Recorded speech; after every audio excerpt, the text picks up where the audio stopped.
porque somos ciencia con evidencia para construir calidad de vida en nuestra comunidad. Que la empatía nos permita escuchar para construir, que la empatía nos permita escuchar para comprender, no para reaccionar. Y que la iniciativa sea sinónimo de proactividad y de progreso cooperativo conjunto, ¿no? Esas básicamente serían mis premisas. Recordemos básicamente que estamos aquí para iluminar y no para encajar. No somos una pieza de rompecabezas que tiene que acomodarse en algún lugar, en algún terreno. Es básico el propósito de dejar huella y no caer en la tentación casi mundial de ser ciudadano promedio. Vamos por un mundo mejor. Un abrazo. Gracias. Gracias, Cristian. Dejaremos las preguntas al puro final y vamos a pasar entonces con Ángel y Eric. Adelante. Vale, vale. Bien, pues...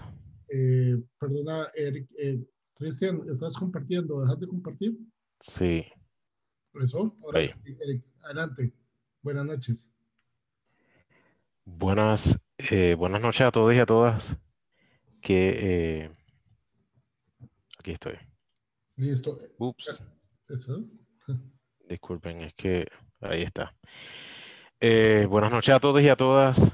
Desde Puerto Rico les saludamos con mucho gusto para presentarles, vamos a ver cómo nos sale esto, toda esta información que queremos compartir con ustedes sobre alternativas a la crisis de trabajo que estamos experimentando en el país por ya hace mucho tiempo y que se ha venido a agudizar la situación con la situación de la pandemia del coronavirus desde el marzo pasado.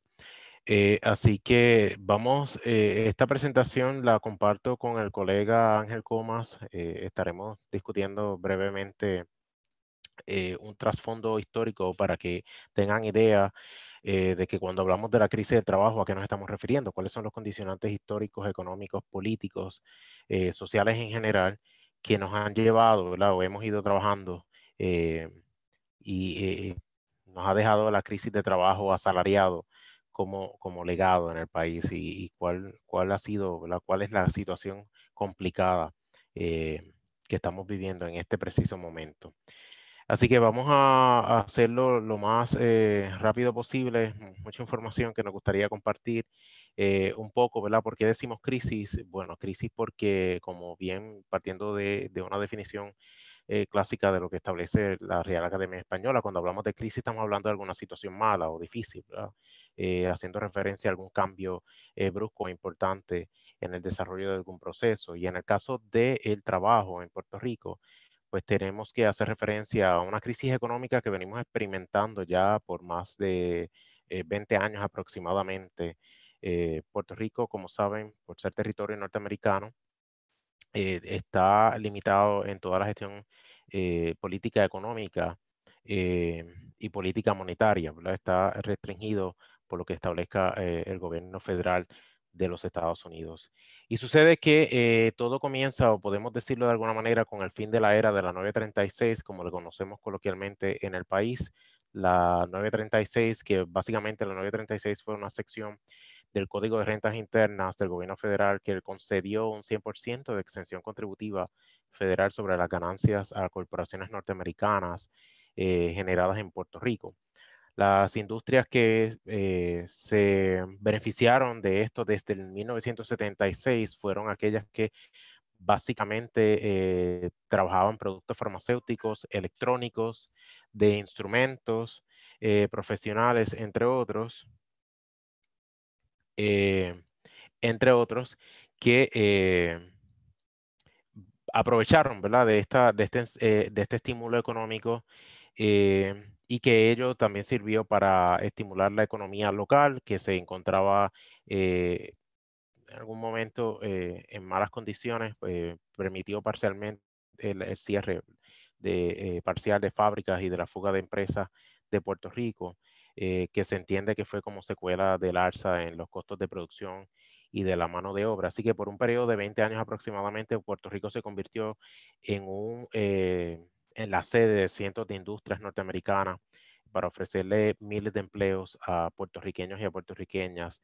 Así que la economía por ese periodo de tiempo estuvo relativamente estable, pero todo lo cual comenzó a cambiar la situación a medida que fuimos entrando ya a la década del 90, siglo pasado, cuando con el cambio de gobierno, paso de mando de presidente, sobre todo del presidente Bush al presidente Bill Clinton, comienza a rumorarse, ¿verdad? Como parte de las estrategias políticas, eh, a rumorarse el fin de esta exención contributiva, lo cual pone en serios aprietos la economía local, porque al poner el fin de esta exención contributiva, la gran mayoría de estas industrias que se beneficiaban de este incentivo, pues comienzan a salir del país. Así que la situación de empleo y desempleo comienza a trastocarse.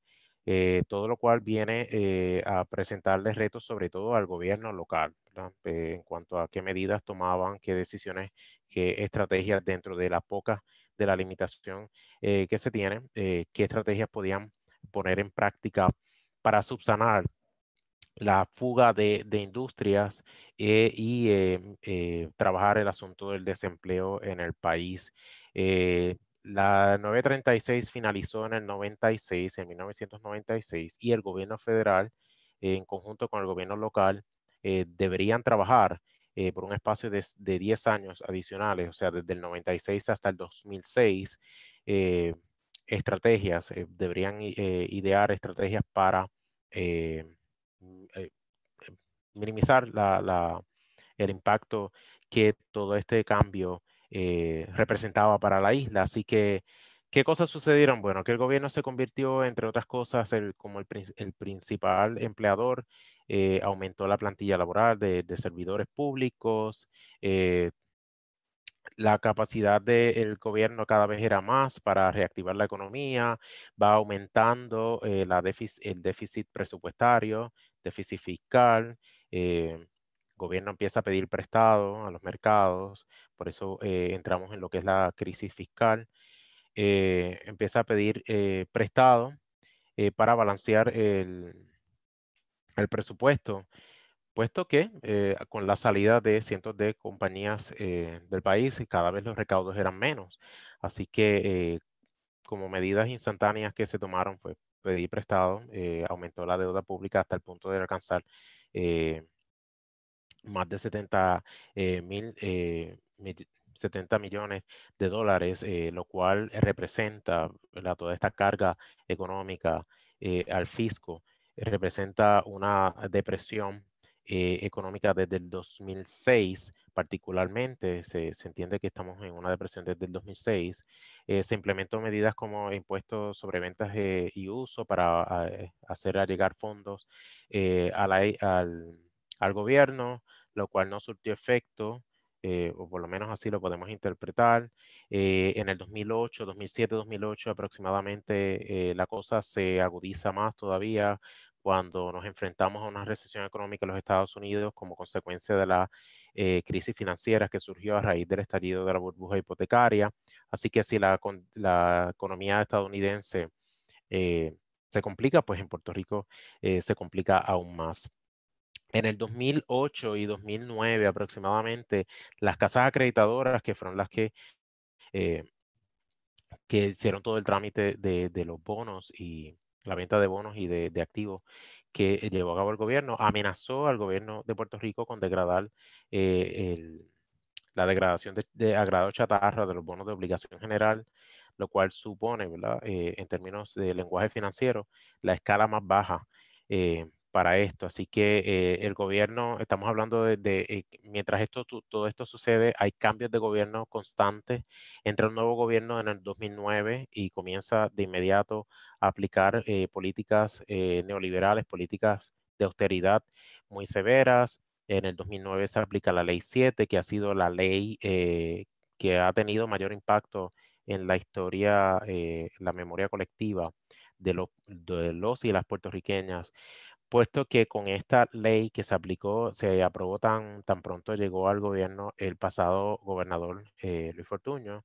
Esta se llamó la Ley de Emergencia Fiscal, con la cual tenía como meta reducir significativamente el déficit presupuestario de unos 300 millones de dólares, con el propósito de aumentar los recaudos estableciendo nuevos impuestos, reducir el gasto gubernamental y mejorar la eficiencia financiera. Y sobre el segundo punto, sobre reducir del gasto gubernamental, todo lo referido a la fuerza laboral, pues iba dirigido a la eliminación del 30% de los puestos de confianza en las agencias públicas y la reducción de la nómina gubernamental, que redundó en el despido de cerca de 13.220 personas, empleados públicos con nombramientos probatorios o permanentes, pero las cifras ascienden a 30.000 sumando los empleos indirectos.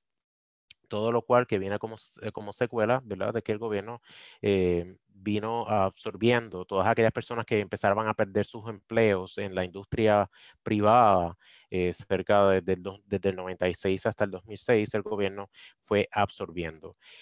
Todo esto nos lleva a desarrollo de una crisis demográfica, porque la situación económica en el país se pone cada vez peor. Y nosotros, pues, la única salida que tenemos es hacia los Estados Unidos, buscar una mejor calidad de vida. Así que vemos que desde el 2011, aproximadamente 2011-2012, hasta 2017, las cantidades de personas que fueron emigrando hacia distintas jurisdicciones de los Estados Unidos. En el 2011-2012, 75.000 puertorriqueños y puertorriqueñas se van hacia los Estados Unidos. En el 2014, 84.000 puertorriqueños se trasladan de la isla a cualquiera de los 50 estados, y vemos que la cifra mayor se da o se registra en el 2017, 97.000 puertorriqueños. Luego, sobre todo luego del paso del huracán María en el 2017, que vino a arrasar, a complicar el panorama en la isla. La población se redujo en un 4.3% en el 2018, pero si contamos desde el 2004, la población de puertorriqueños se había reducido a un 16%. Y esto puede parecer sencillo, pero en términos demográficos tiene un gran reto para la isla y sobre todo para el mercado laboral, ¿verdad? Porque si a menor oferta de empleo, menos gente disponible, y entonces cómo vamos a salir de la situación económica, ¿verdad? ¿Cómo vamos a manejar esta situación? Mientras eso ocurre, mientras se va dando el éxodo masivo de puertorriqueños y puertorriqueñas hacia otras latitudes de los Estados Unidos, vemos que de forma paralela, la incapacidad que sigue teniendo el gobierno de Puerto Rico en repagar la deuda a las casas, pagar la deuda a los acreedores, a los bonistas. El gobierno, en algún momento el gobierno decide, una de sus tantas administraciones en este periodo, decide declararse en quiebra, lo cual se le hizo imposible, ¿verdad?, por la situación, por nuestra situación política. El gobierno de los Estados Unidos no permite que los territorios se declaren en quiebra, así que no se pudo declarar el gobierno en quiebra. Y empezó a rumorarse que en el 2016 se iba a aprobar la ley federal Promesa, una ley que se comienza a trabajar un borrador de ley en el Comité de Recursos Naturales,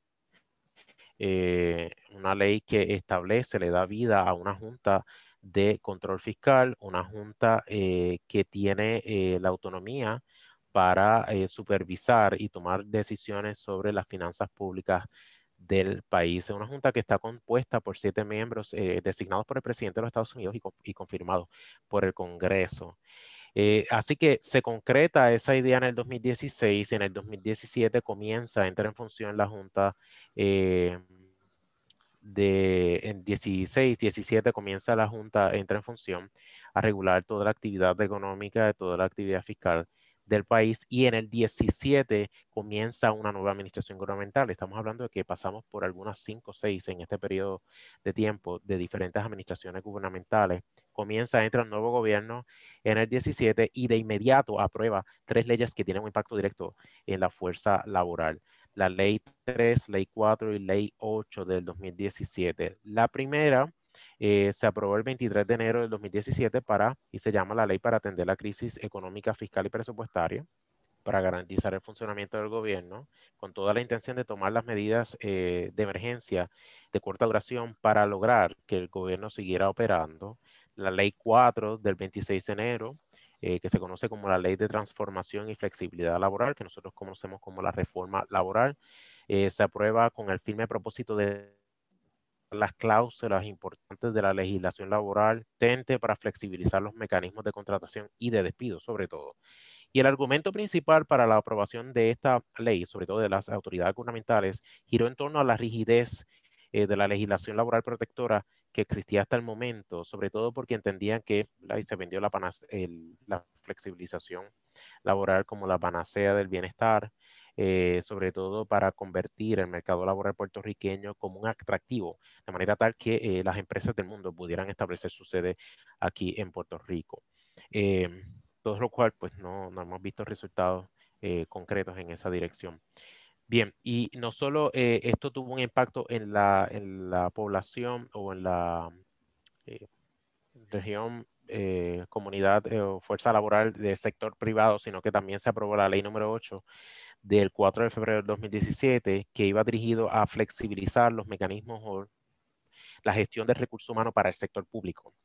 Se aprueba esta ley que se conoce como la Ley para la Administración y Transformación de los Recursos Humanos del Gobierno de Puerto Rico, con el propósito de derogar la ley anterior, la Ley 184 del 2004, y el propósito de esta ley era convertir al gobierno de Puerto Rico como un solo empleador, ¿verdad? Un empleador único, lo cual les facilitaría el traslado de empleados públicos de diversas agencias o lo que sería el equivalente para nuestros colegas en América Latina, los diversos ministerios que conforman al gobierno. Pues en Puerto Rico, cada ministerio, cada empleado que pertenece a un ministerio es empleado de ese ministerio y nada más, ¿verdad? Hacer trámites de ministerio a ministerio supondría otros procesos. Así que la intención con esta última legislación era que se pudiera trasladar los empleados públicos a diversas agencias gubernamentales donde se entienda existe la necesidad de trabajo. Y esa movilidad laboral no implicaba solo el cambio de el puesto de trabajo, sino que además cambios en el sueldo, cambios en el horario, de la ubicación geográfica y demás. Así que bastante complicada la situación para los trabajadores. Todo esto ocurre, estamos hablando de 2016, 2017, y en el 2017, pues claro está, pasa María, el huracán María que pasa sobre nuestra tierra el 20 de septiembre del 2017, destruye un país un gobierno que está quebrado, un país que está en una situación que viene arrastrando diversas situaciones, problemas sociales, miles de personas quedan sin hogar y quedan sin trabajo, por supuesto. Algunas personas estiman que el proceso de recuperación nos tomó algo así como 6 meses a un año, año y medio, con lo cual yo estoy totalmente de desacuerdo, ¿verdad? Todavía estamos en esa fase de recuperación, porque una de las cosas que tenemos que mencionar es que los fondos federales designados para la recuperación del país se han ido desembolsando a cuentagota y todavía a estas fechas estamos viendo la reconstrucción incluso de las carreteras, ¿verdad? Se está llevando a cabo trabajo continuos para la rotulación, entre otras cosas que pues no podemos decir que realmente hayamos salido de esta situación tan complicada que fue para nosotros eh, vivir luego del huracán. Y es en este momento donde se van, luego del paso del huracán, 97,000 puertorriqueños a otras latitudes de los Estados Unidos. Y estas personas, la mayoría, bueno, quizás tomaron la decisión, su propia decisión de mudarse, ya sea porque nosotros por nuestra relación con los Estados Unidos tenemos muchos puertorriqueños destacados en esta nación, así que muchos se fueron por decisión de sus familiares, otros se fueron porque como oferta de la agencia del manejo de emergencia, la agencia que nosotros conocemos como FEMA, eh, les ofreció, ¿verdad? Como incentivo a muchos puertorriqueños y puertorriqueñas el trasladarse, el pagarle el gasto de quedarse en hoteles, etcétera, en los Estados Unidos, mientras la situación en Puerto Rico se arreglaba, porque la verdad es que pasamos una situación bastante complicada, muchos años, mucho tiempo sin servicio de energía eléctrica, sin servicio de agua potable, la gasolina escaseando, productos, alimentos básicos y elementos básicos para la supervivencia en escasez, así que bastante complicada la situación. Y mucha gente aprovechó, ¿verdad?, para establecerse en los Estados Unidos. Así que tenemos otra gran salida de personas, de puertorriqueños y puertorriqueñas, menos oportunidades de empleo, la situación se complica un poco más. A esto le sumamos ahora la pandemia, que nosotros estamos en lockdown o en una desaceleración económica, o por lo menos de la actividad económica de forma parcial, hace aproximadamente 9 meses, 9 o 10 meses. Y no solo el COVID está aquí como reto, también en enero, o sea, el 2020 para nosotros los puertorriqueños ha sido bastante complicado, porque en enero 7, si no me equivoco, fue en enero 7 que pasamos por el terremoto del 6.4, que afectó gran parte del litoral sur de la isla, y allá fueron otros cientos de puertorriqueños que quedaron sin hogares, ¿verdad? Sus hogares se desplomaron, sin hogares. Desplazados, sin trabajo, con múltiples retos, el gobierno también incapaz de establecer medidas que pudieran ayudar a estos puertorriqueños. A esto le sumamos ahora la pandemia. Los datos que nos ofrece el Departamento del Trabajo estiman que hay 86,000 personas desempleadas a octubre del 2020.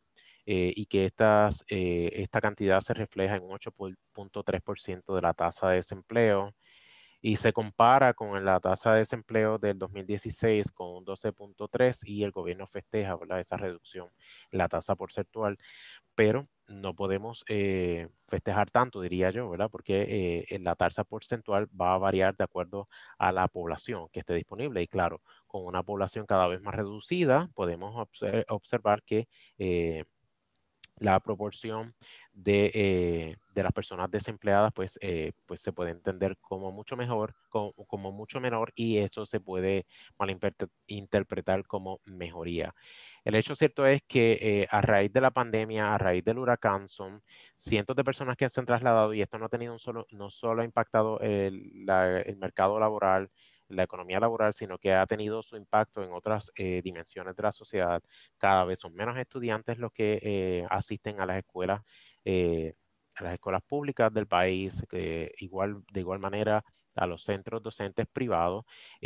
Lo mismo ha estado sucediendo en las universidades. Yo soy docente, cada vez son menos estudiantes que se matriculan en la universidad. Así que estamos confrontando serios retos en el país para poder estimular la economía, para tener ofertas de empleo, y que la gente pues viva en condiciones necesarias, ¿verdad? Condiciones humanas básicas. No sé si el colega quiera abundar. Sí, bueno, el problema es que tampoco tenemos los mecanismos para, como país, para poder revertir el tipo de economía, el tipo de mercado laboral. En nuestra condición colonial con los Estados Unidos nos impide legislar políticas públicas que vayan contrarias a las leyes federales de los Estados Unidos.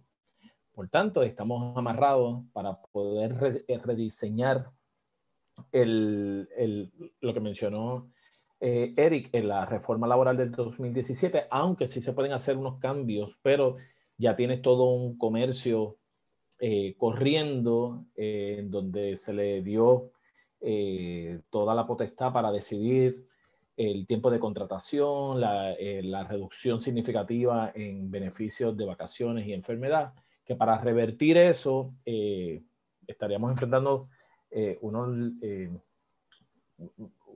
unas dinámicas muy difíciles en lo que acá en la Casa de las Leyes.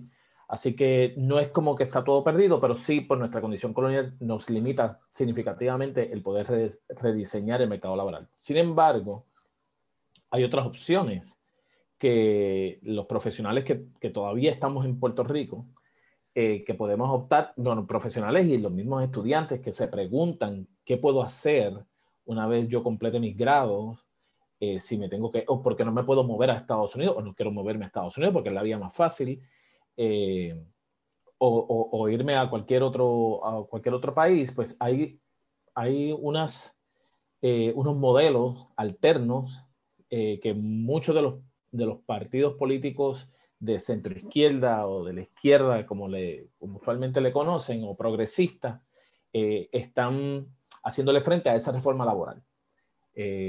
Aquí lo que predomina, como en muchos países del mundo, son las organizaciones verticales, jerárquicas, con una contratación. Nuestro salario mínimo es $7.25, que si lo comparas con la inflación, pues es muy por debajo de lo que cualquier persona, sea casada o sea soltera, pueda enfrentar el poder subsistir. Por tanto, estos partidos y estas organizaciones también sociales que están impulsando el revertir un poco el mercado laboral, pues promueven lo que es el sistema cooperativista, que no es exclusivamente de aquí de Puerto Rico o del Caribe, sino que de España en Mondragón, pues lo ha promocionado este tipo de organizaciones del trabajo, particularmente las que son las que le llamamos las cooperativas de trabajo asociado. ¿Sí? Le puedes dar por aquí a... Sí, claro. Esto surge porque en la medida que se va desplazando los empleados por las medidas de austeridad que Eric mencionó desde el 2009, y hay algunas que se fueron, que sirvieron de experimento desde la década del 90, pues muchas de las personas profesionales quedan desplazadas y se van a trabajar en otros centros que no son los en donde ellos pueden realizar lo que estudiaron. Pues una de ellas, que son las cooperativas de trabajo asociado, han sido las opciones principales para los que trabajan como autoempleo o lo que le conocemos como el freelancing. Estos, como una definición, las cooperativas de trabajo asociado, las CTA, son organizaciones de autogestión donde los socios trabajadores, es decir, que son dueños y trabajadores, aportan con su fuerza de trabajo, trabajan ya sea a tiempo completo, a tiempo parcial, ya sea en el área de servicios o ya sea en el área de producciones de bienes. Por lo general se conforma de profesionales de la misma industria o de la misma disciplina. No es estrictamente así, pero por lo general en el área de servicios, pues, por ejemplo, psicólogos que se encuentran en desempleados, pues, o en paro, pues pueden unirse y organizarse con una cooperativa de trabajo asociado, ya sea en el área laboral o en el área clínica, ¿no? Dependiendo el tipo de profesional de que estemos hablando. Por lo general, el tipo de tareas ya ha sido identificada, ya ha sido identificado un sector, formándose una red de apoyo muy distinta a cuando uno es contratado como el empleo regular.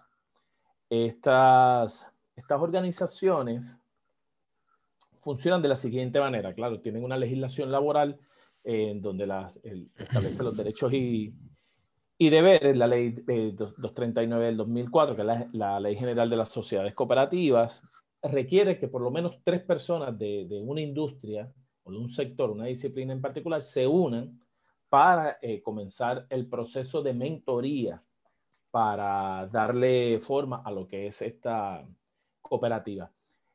Aquí hay un organismo que se llama la Liga de Cooperativas, que es la que te va dando la orientación por todos los pasos, orientando lo que es el cooperativismo, los principios del cooperativismo y cómo se puede conformar, el determinar los pagos, el reglamento, los asuntos fiscales, si ya vienen beneficios o las maneras de tributar individual o a nivel organizacional. Todo eso se discute con esa cantidad mínima de personas. Contrario a las empresas que usualmente conocemos, que son las jerárquicas, estas funcionan como un trámite de trabajo. Las tareas que me fueron asignadas, pues yo facturo por ese trabajo, que puede ser unas cuantas veces al mes, dependiendo de la naturaleza de ese tipo de gestión. Una de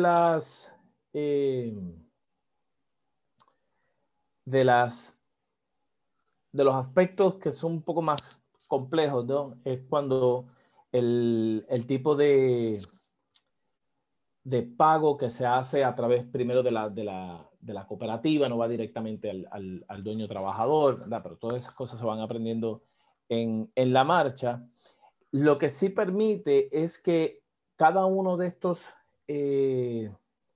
profesionales rompan con el paradigma individualista que predomina, por lo menos acá en Occidente y particularmente en Estados Unidos, y nosotros por la relación colonial, en donde podemos crear mejores condiciones de trabajo, mejor igualdad de empleo, en donde el apoyo, la solidaridad,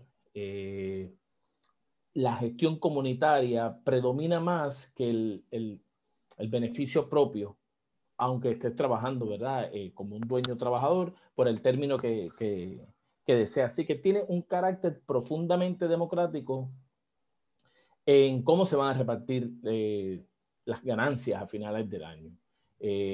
Cuánto tiempo vas a estar trabajando. Así que todas las decisiones significativas se toman en conjunto. Muy distinto a cuando en una empresa jerárquica la decisión se toma en la gerencia y todos los demás niveles la van acatando y se encuentran los distintos conflictos. La clasificación por lo general, la clasificación de las cooperativas de trabajo asociado abarca muchísimos sectores. Uno son los de cooperativas de impulso empresarial. Por lo general se le orienta más a los jóvenes que desean emprender algún tipo de negocio. Estos también van acompañados de ir afinando las habilidades y destrezas particulares de la disciplina, y aquí van desde maestros, artesanos, los mismos psicólogos, dentistas, investigadores, artistas, personal de informática, así que todas las disciplinas se pueden organizar bajo este tipo de cooperativa. También están las cooperativas de interés social, que ya estas están más dirigidas a poblaciones que han sido vulnerabilizadas, ya sea las víctimas de violencia de género, la comunidad LGBTQI+, exconfinados o personas con algún tipo de discapacidad funcional. También se les puede dar el espacio para que puedan reinsertarse en la sociedad en el caso de los exconfinados, o que tengan sus primeras oportunidades de trabajo, en donde haya esa apertura e inclusión que en muchas organizaciones jerárquicas se habla, pero no se practica. Así que esto también va dirigida a eso, también a personas sin hogar, cualquier otra de esas poblaciones.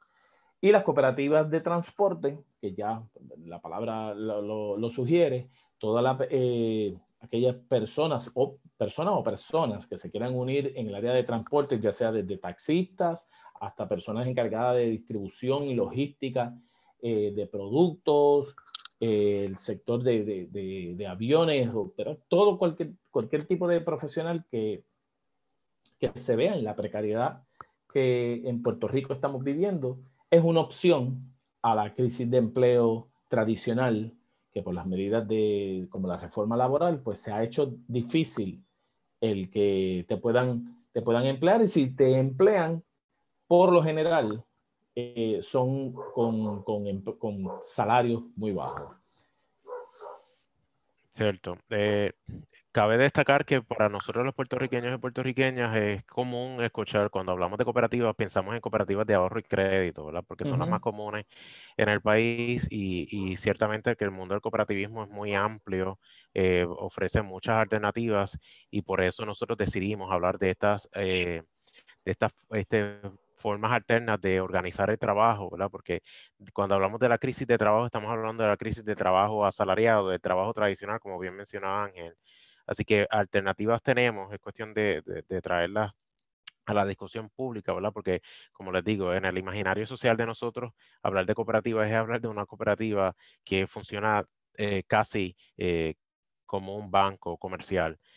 Así que esta es una Que va de las dirigida cosas a una población particular. que va a... También Exacto, también tiene ese estigma de que la persona de ingresos promedios, ingresos bajos, son los que participan de las cooperativas de ahorro y crédito versus las personas que están en bancos, pues ya entonces son clase media, clase alta, etcétera. Estos son estigmas que predominan en Puerto Rico, por eso no se hace muy común el que se hable de las cooperativas de trabajo asociado como formas de nosotros organizarnos acá, y es una opción de autogestión en donde le hace frente a esa idea de que irse a Estados Unidos o cualquier otro país a ser empleado, cuando en Puerto Rico lo puedes estar haciendo de otra manera.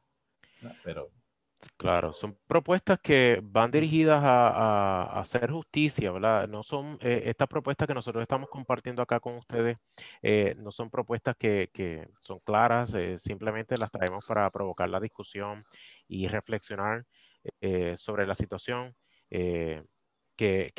por la que estamos atravesando.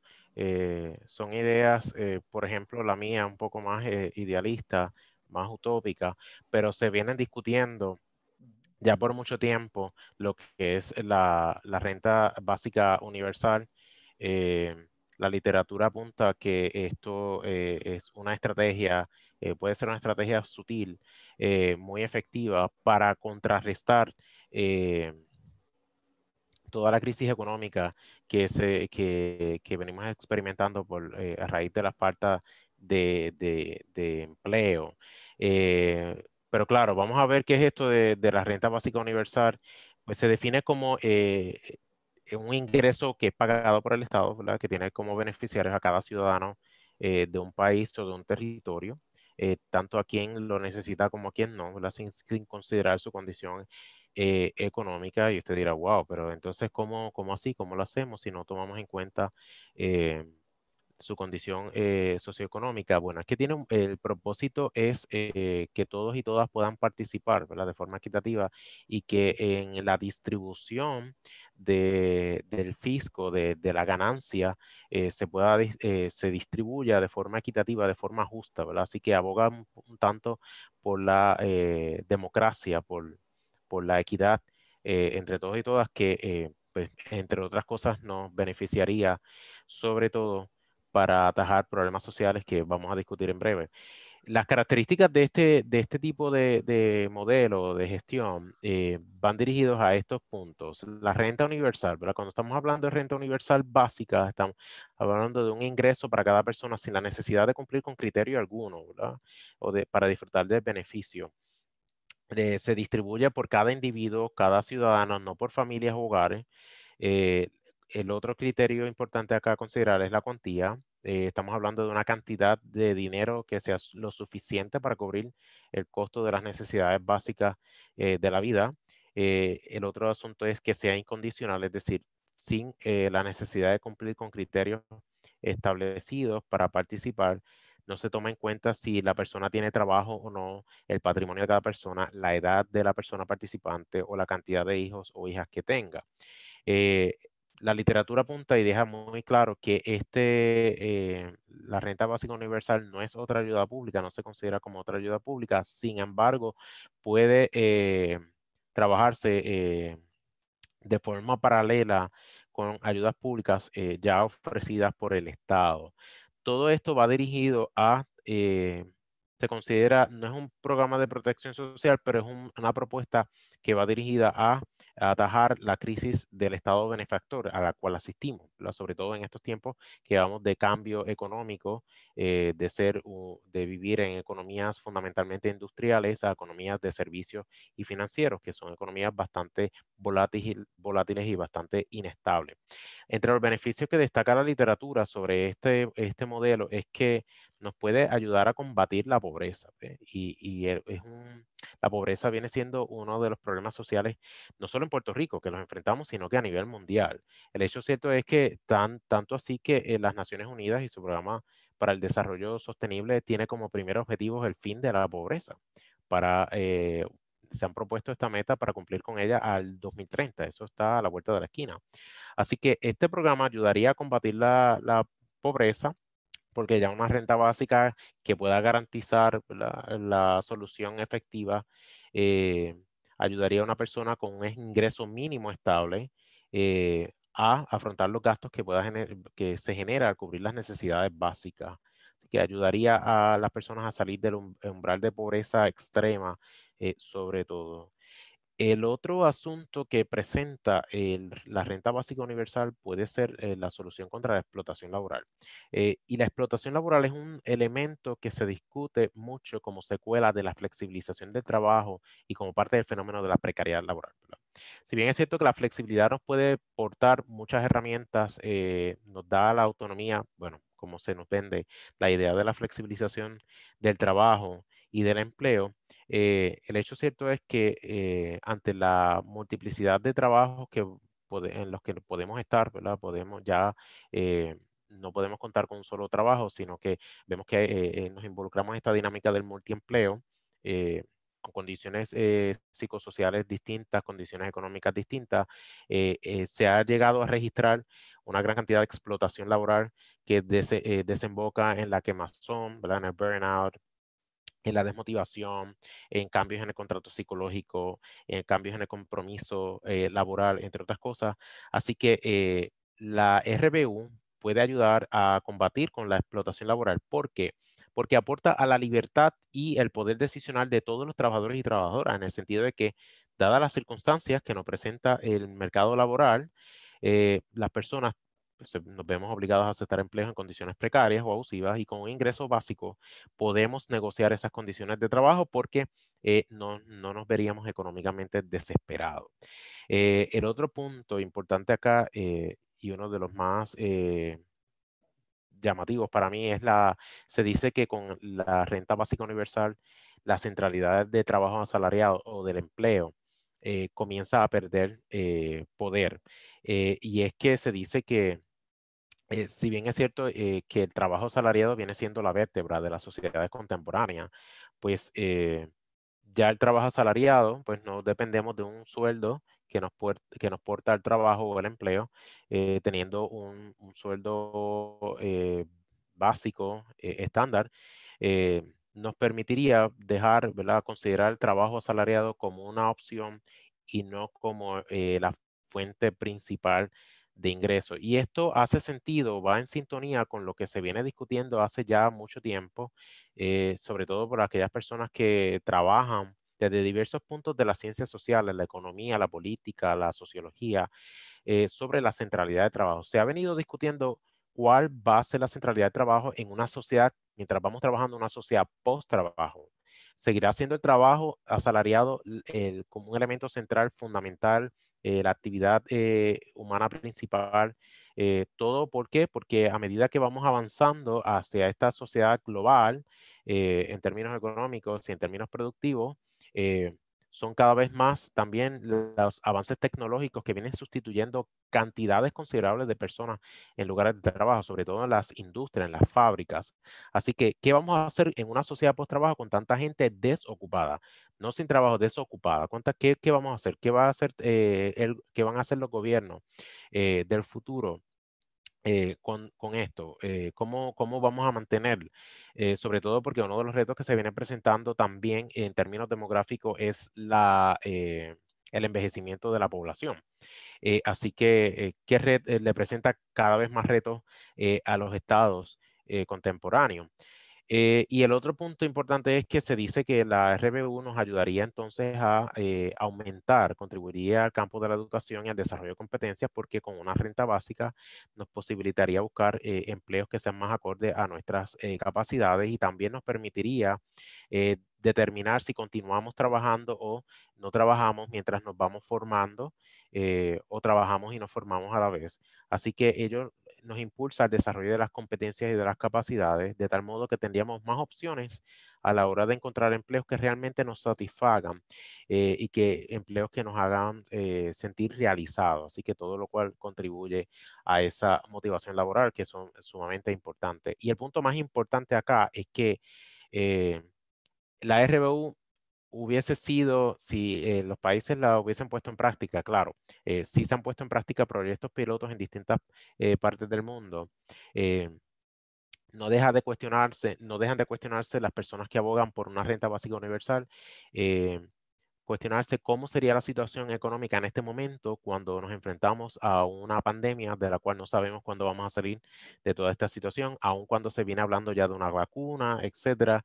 Si estuviese en práctica un modelo como este, la situación sería mucho más sencilla, se estima, hubiese sido más diferente, porque las personas ya tienen un ingreso para sufragar sus gastos y cubrir con sus necesidades básicas, y también tendrían un ingreso para sufragar los gastos de equipo de protección personal, entiéndase mascarillas, la compra de alcohol, desinfectantes, guantes, etcétera.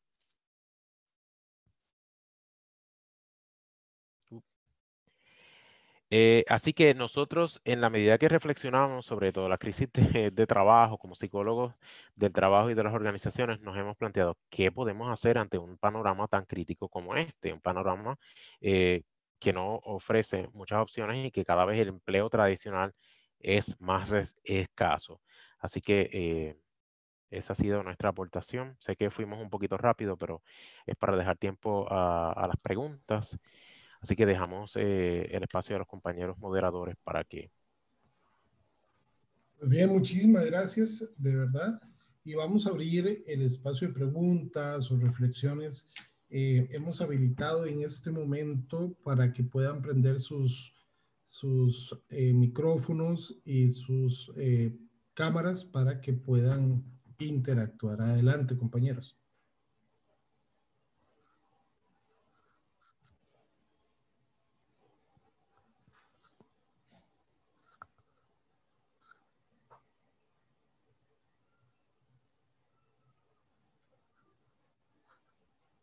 Yo creo que así es como comienza una respuesta a esa pregunta de qué vamos a hacer, y nos quedamos todos, no sabemos, porque claro, surgen más preguntas que respuestas. Sí. claro. De entrada, Ángel y Pedro, no, Ángel y Eric. Eric, ¿verdad? Ángel y Eric creo que nos dieron una visión amplia de lo que sucede en el contexto de Puerto Rico. Quizá esta experiencia de compartir no solamente la mirada psicológica, sino la mirada social, política, económica de un país, nos hace pensar y reflexionar en muchas cosas y ver hacia nuestros entornos qué podemos hacer. Me impresiona ver la propuesta que traen del cooperativismo, un cooperativismo que se ha perdido, pues yo diría, en muchos de los países latinoamericanos, pero que pues hacen reflexionar su lucha y pues decirles que pues no están solos, estamos los países latinoamericanos para compartir este tipo de experiencias y de verdad unir esfuerzos para luchar por esta patria grande que tenemos, ¿no? Y me pareció excelente todo el panorama que nos han presentado y la verdad sí es retador. No es desánimo, es retador el panorama que nos plantean y bueno, extendamos lazos de ayuda y de hermandad para seguir avanzando en esto que nos han planteado, ¿no? Y muchas gracias por darnos esta visión esta visión que tienen sobre las ideas que ustedes están trabajando para avanzar, ¿verdad? Muchas gracias, creo que son muy enriquecedoras estas expresiones que ustedes han hecho de su país. Enhorabuena, hay que seguir adelante y aquí estamos para seguir adelante, con todo gusto. Eric Gracias, Jesús, gracias por tus palabras. Gracias. Igualmente, acá, de parte de nosotros, ¿verdad?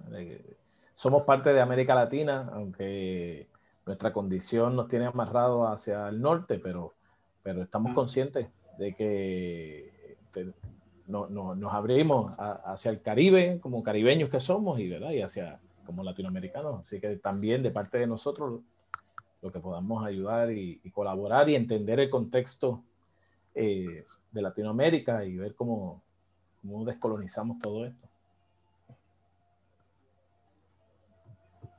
Muy bien.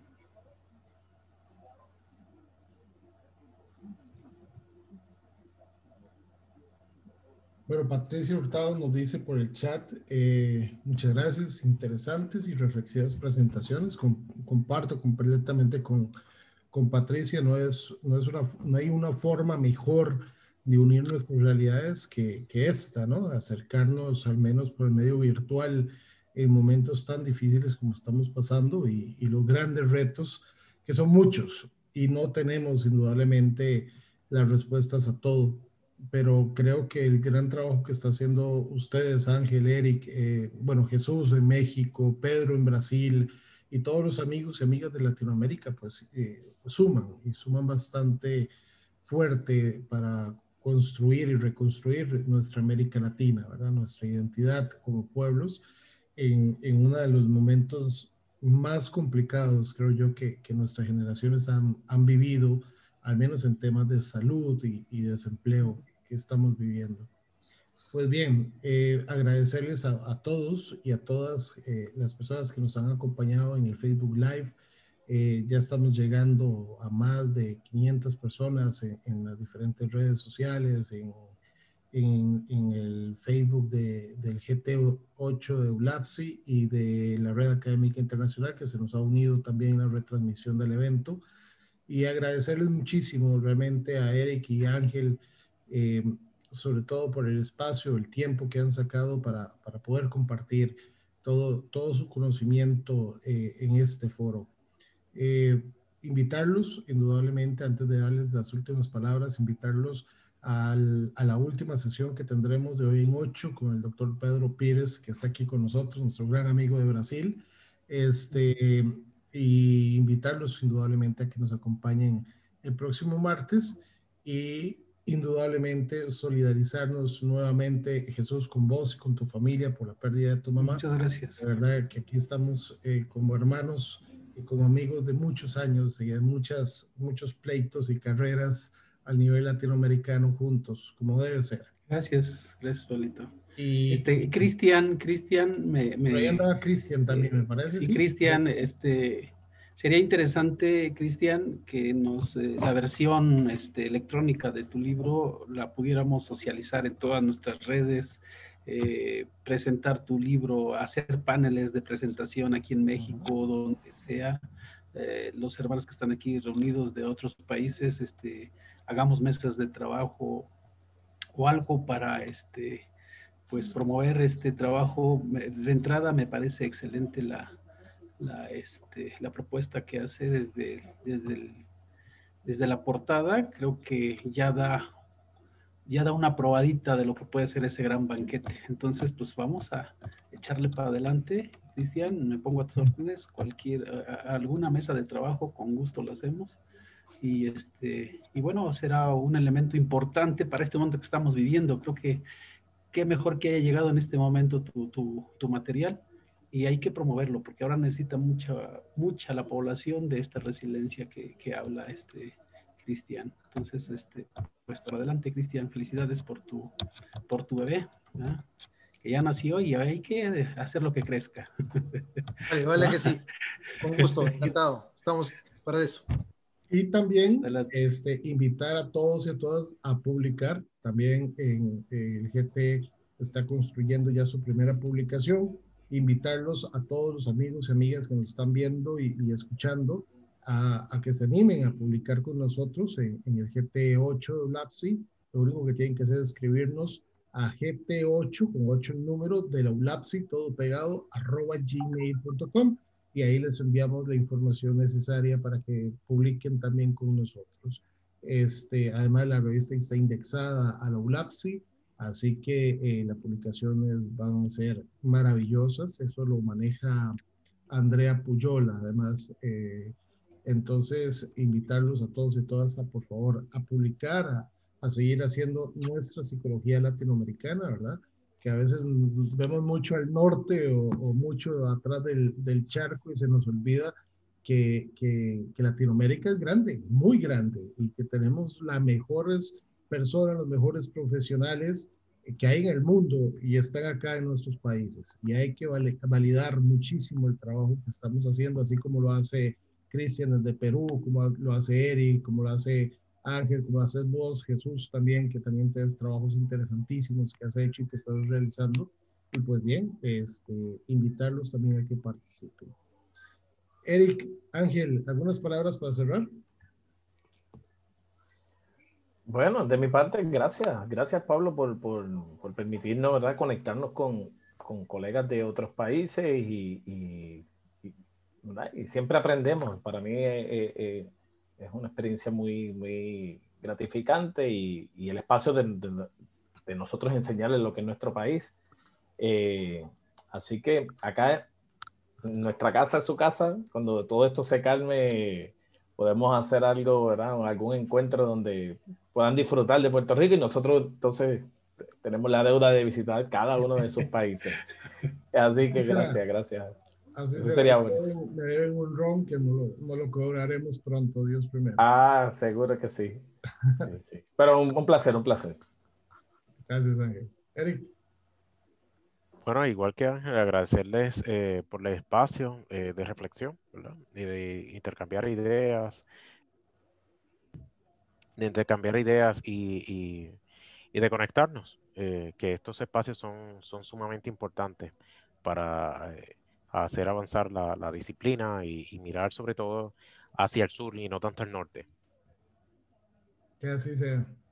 Pues bien, entonces, bueno, nos dice Tania Trujillo, ¿sería posible, por favor, pusieran el enlace, bueno, del chat del WhatsApp del GT? Con gusto, dame un segundo y lo hago de una vez, ya lo ponemos.